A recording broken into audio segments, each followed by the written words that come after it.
మరి సబ్బండ వర్గాలు, సబ్బన్న కులాలు, అదేవిధంగా రాష్ట్రంలోని ప్రజా సంఘాలు, రాజకీయ పార్టీలందరూ కూడా ప్రజా ఉద్యమంగా మీ అందరం కూడా బీసీలకు, సామాజిక వర్గపడ కులాలకు కూడా రాజ్యాంగబద్ధంగా హక్కు కావాలన్నారు. కానీ హక్కులు వచ్చేటప్పుడు మరి ఎవరినో దిష్టి తాకినట్టుగా ఏదైనా ఇబ్బంది చేస్తే ఖచ్చితంగా చెప్తున్నాం, మరి అందరికి కూడా సహకరించిన వాళ్ళకి పాదాభివందనం చేస్తున్నాం, సహకరించిన వాళ్ళని కూడా బట్లాడుకుంటాం.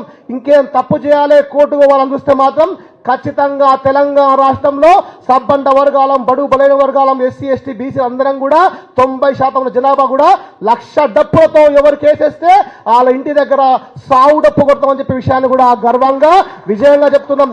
ఖచ్చితంగా తూతు మంత్రం చేసేది కాదు, బీసీలకు వచ్చేటువంటి విజయంగా భావించాలి. ఆర్డినెన్స్ కానీ మనకు వచ్చే అవకాశాలకు కళ్ళల్లో ఒత్తులు పెట్టుకొని రాజకీయంగా వచ్చే హక్కు కూడా పూర్తిగా సాధించుకోవాలి. ఆత్మగౌరవం కోసం పోరాడుతున్నాం, ఆకలి కోసం పోరాడుతున్నాం. ఆత్మగౌరవంగా రాజకీయంగా వాటా 42% రావాలి. ఆకలితో ఉన్నటువంటి విధంగా ఆకలి తీర్చాలంటే విద్యా ఉద్యోగాలు కూడా అవకాశం రావాలి.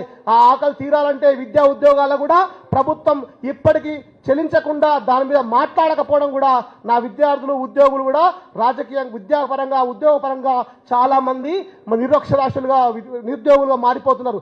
ఖచ్చితంగా ప్రభుత్వం ఈ డిమాండ్ వెనువెంటనే అమలు చేసే విధంగా దిశలు పాల్గొపోతే జాగృతి నాయకత్వంలో, కవితమ్మ నాయకత్వంలో